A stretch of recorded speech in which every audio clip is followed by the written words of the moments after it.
Hey, what is up guys? It's your boy Speed here, and today, well actually yesterday, I played one of the most ridiculous games of Dota in my life. Basically, I wanted to play DAZZLE offlane and like shove in side lanes, but what happened was my mid laners, and yes I meant to say mid laners, I had two mid laners, one of them being Tinker and one of them being Void Spirit, and I kind of convinced Tinker to come top, hoping he would play position 4. Turns out, he wanted to play position 3. So I spent the entire game split pushing. You'll notice if I skip to the end of the game, keep in mind, I'm position 4. If I skip to the end of the game, you'll notice I have a Wind Waker, Meteor Hammer, Glimmer Cape, Shadow Blade, Boots of Travel, and we won. And this is an 8K average MMR game, and I won with these items. It was a really fascinating match. I'm just gonna show you guys how it played out, talk about whether or not I think my gameplay was even remotely good, and let's get into it. By the way, guys, if you want to become absolutely broken, well, what you need to do is sign up to the GameLeap website down below right now. The reason why you should do that is because every single day we post a new video there.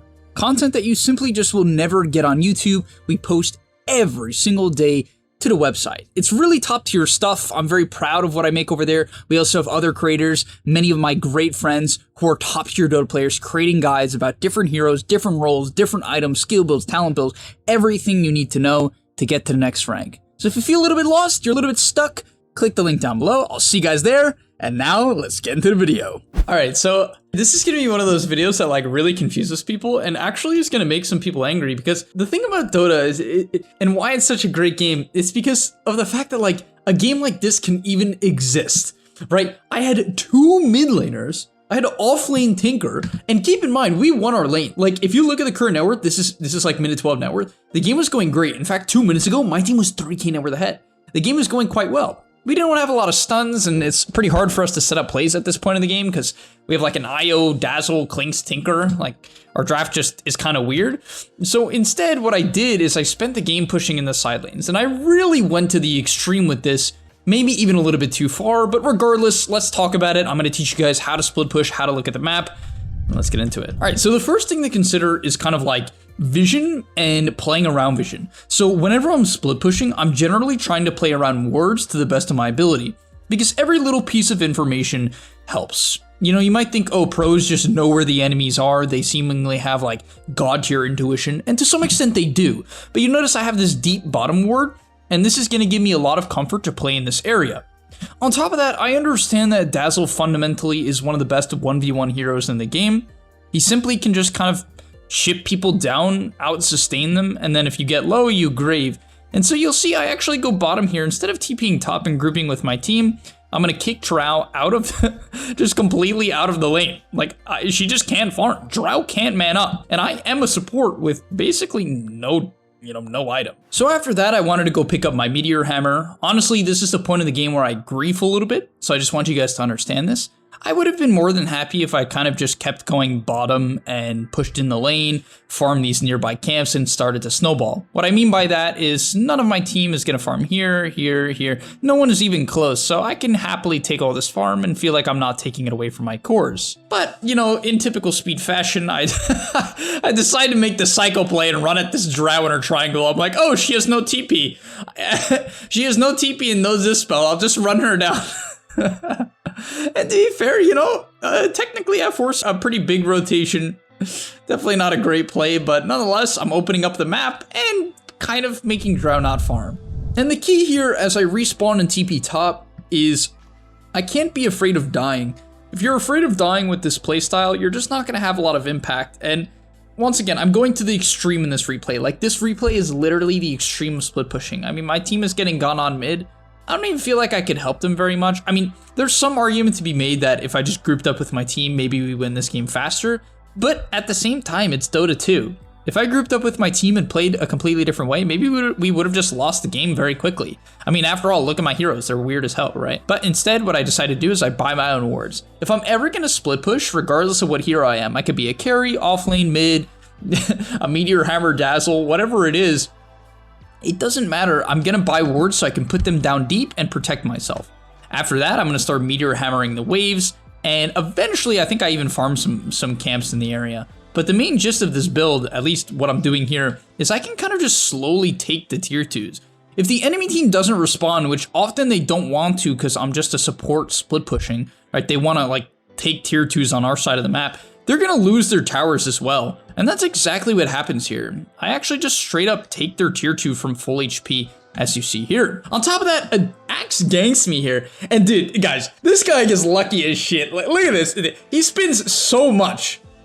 Okay, so he gets like 4 spins right off the bat. I was gonna kill him because if I was able to hit him like 2 more times, there's no way he would have closed the gap.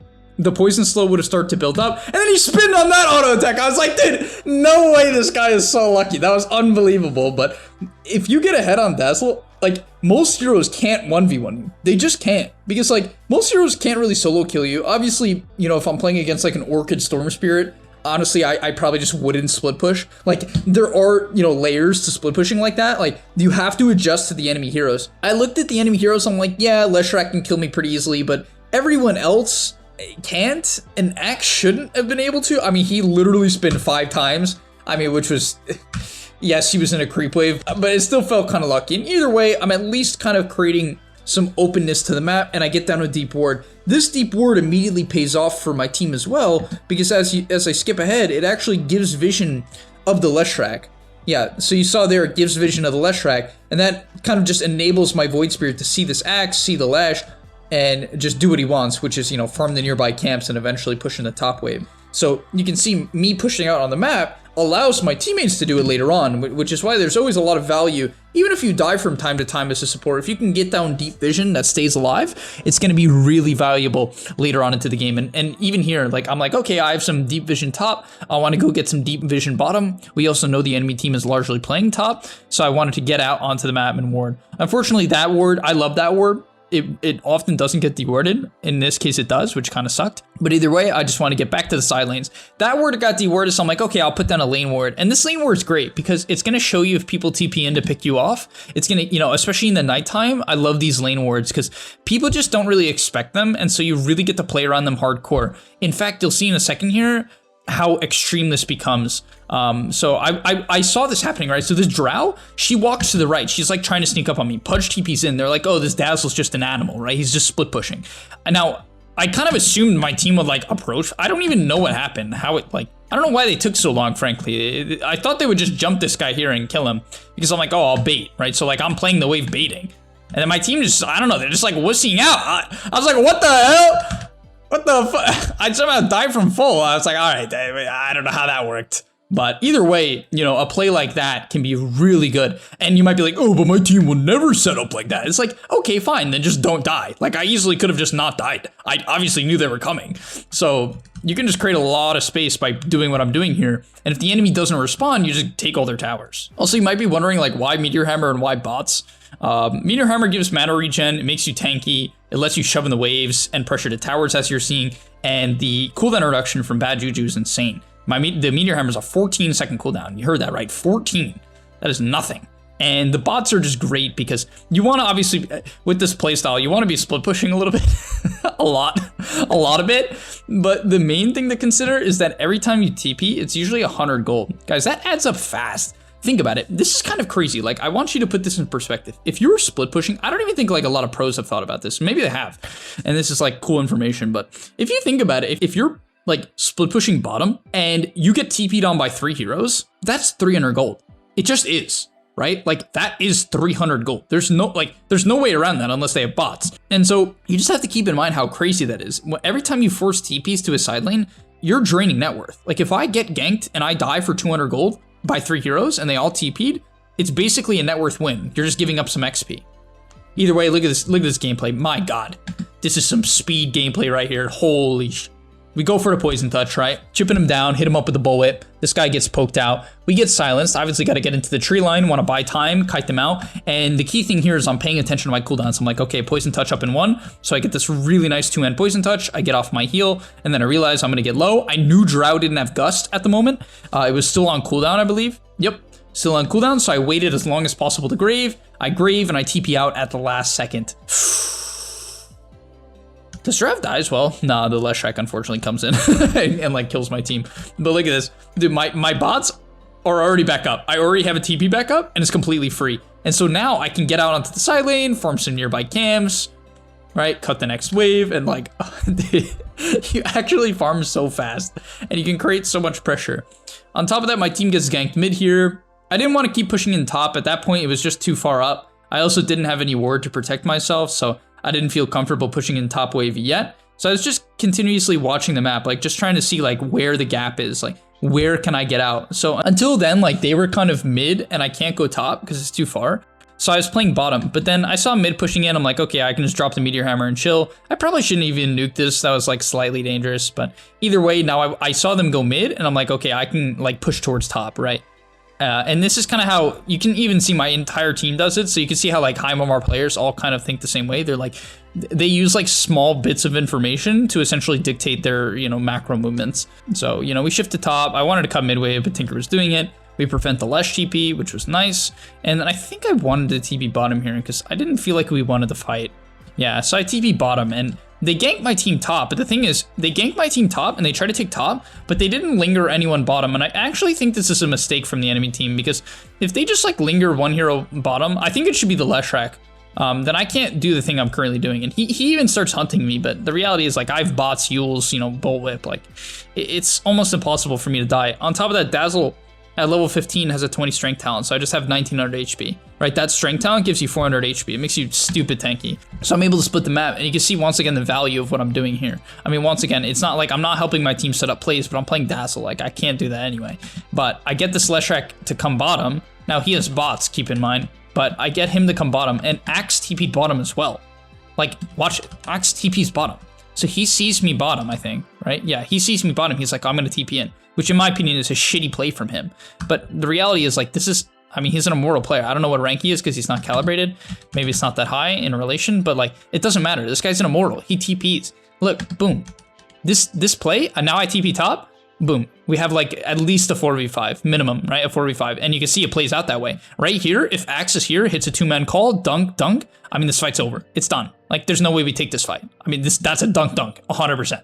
I mean, Leshrac probably doesn't even die, right? That fight's a just straight up disaster. But boom, I force a TP. Leshrac's tilting out. You gotta love when you see like the whelp, like when you watch a replay, because you can't usually see this, but when you watch a replay, you can see the enemy teams like what is it called, like voice commands or whatever. It's always so funny. But yeah, then I immediately go back to bottom. I didn't think my team was gonna keep fighting. This was a bit of a mistake. I was like, shit, my team's still fighting. So definitely a bit of a grief that I wasn't there. I felt bad for that one. But either way, hey, look, your boy, we TP back in. Two-man poison touch. This, I don't know, man. There's something about this that's just so great to me. And all of a sudden, your boy, your position 4 Dazzle's level 19. I'm like the same level as the enemy Leshrac, but you know, it's this game, I don't know, man. These games are just, they're just so fun to me. Like, it's kind of a grief, but at the same time, it's not. Like, once again, that Axe TP was huge. You know, like that was completely me, and there's no way around. Like, you can't deny, like, oh, like Speed, you didn't force that X TP. I obviously did, you know, and that just won us that fight. Also, one more big thing about like just this game in general is you have to like, this is a big tip in like just Dota. You have to not like overreact to bad fights. So like right here, this guy hits a two-man call. Like, you can kind of clearly tell that this fight's pretty shitty, right? My Clinks just dies. It's a disaster. So instead of panicking and trying to help my team and sticking around, I just immediately go to top, right? And I want to get out on the map. Leshrac tries to kill me. I just Yules him and TP out. It was actually pretty close. Yules him and TP out, so I get rid of this guy. And the next play I make is very key. So I'm going to cut the bot wave. So I cut bot wave. I see them pushing mid. And once again, instead of overreacting to this mid play, like I help out a little bit, obviously, because they were like diving. Like, I don't know what they were doing. This is some psychotic gameplay from the enemy team. I have no idea what they're doing.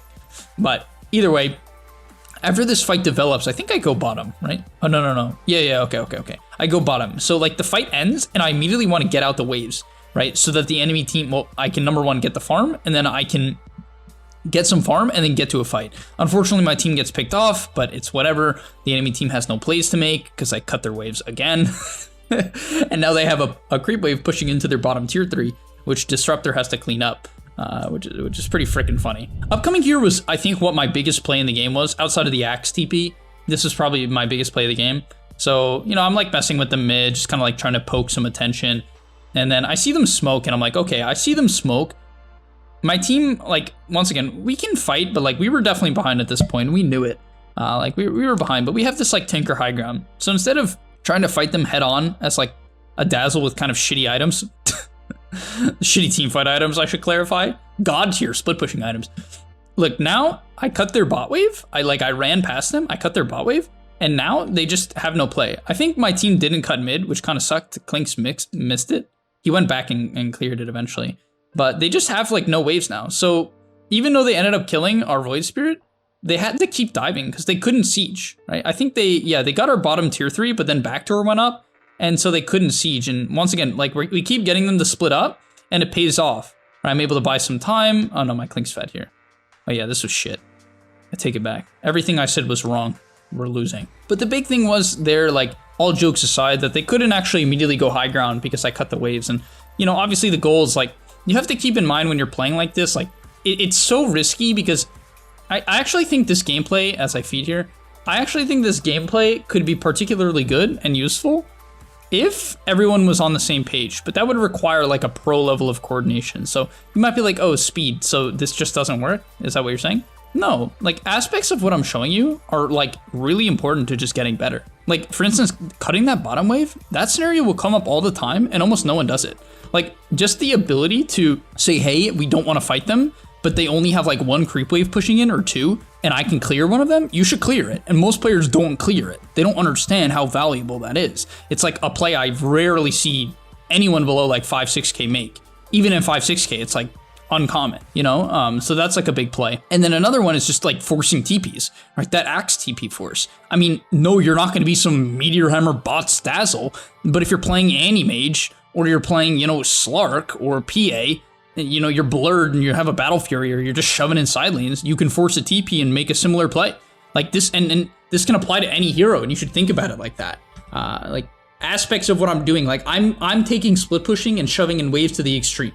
I am, and you should see that and understand. This is the extreme, but you want to incorporate aspects of this, generally, especially when your team is having a bad game and can't fight. Then what I'm doing is particularly useful and good in your average game. Funny enough, we're gonna see the beginning of the end for the enemy team.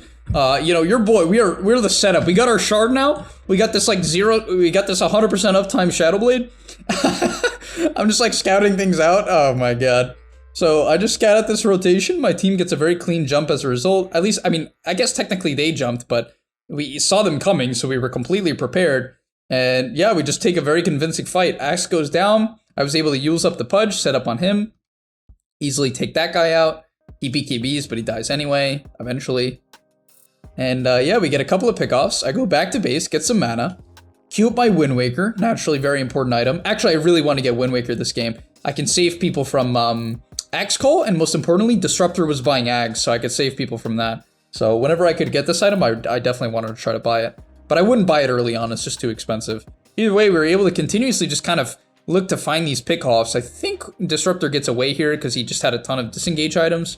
But either way, then Leshrac blinked in. I put down this deep ward. We saw him coming, and I was able to I was able to Yule's Meteor Hammer setup, which, you know, look how broken this build is. Holy shit. It sets up, Tinker gets off the Hex, and Leshrac just dies. He just dies, and yeah, it was massive. And yeah, funny enough, we just end up kind of winning the game here.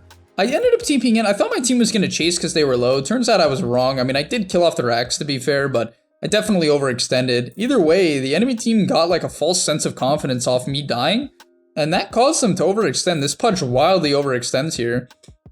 The Drow really didn't have that much in the tank to threaten my team. At this point in the game, it's very hard for Drow to actually kill people without stuns, and they just don't have their stuns alive. Disruptor and Axe is dead, Pudge overextended, so Drow couldn't follow up his disable, and as a result, she just gets chain stunned and dies, and this game goes from like a 12k deficit to just basically us winning the game. And it just goes to show like how beautiful of a game Dota is.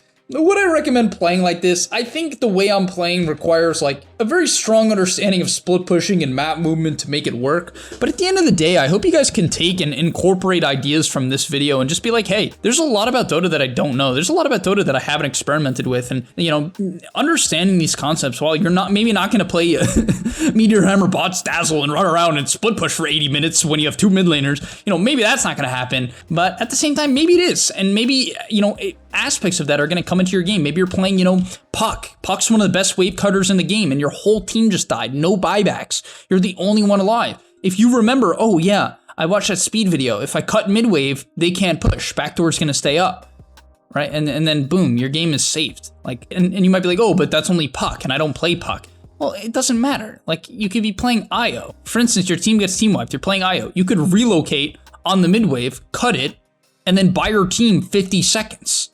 You know, like, and there's obviously also forcing TPs, just getting farmed. I mean, to some extent, I literally have higher net worth than my offlaner, similar net worth to my mid laner, and that's gonna help me kind of carry this game. Alright, and that's gonna be all for today's video. Hopefully you guys enjoyed. If you did, smash the like button and subscribe to the channel, and I'll see you in the next one. Peace. And that's all, but remember, before you leave, come on, before you tune out, subscribe to the GameLeap website, where we are going to help you get to the next rank. If you're stuck, click the link down below, and I'm out. Peace.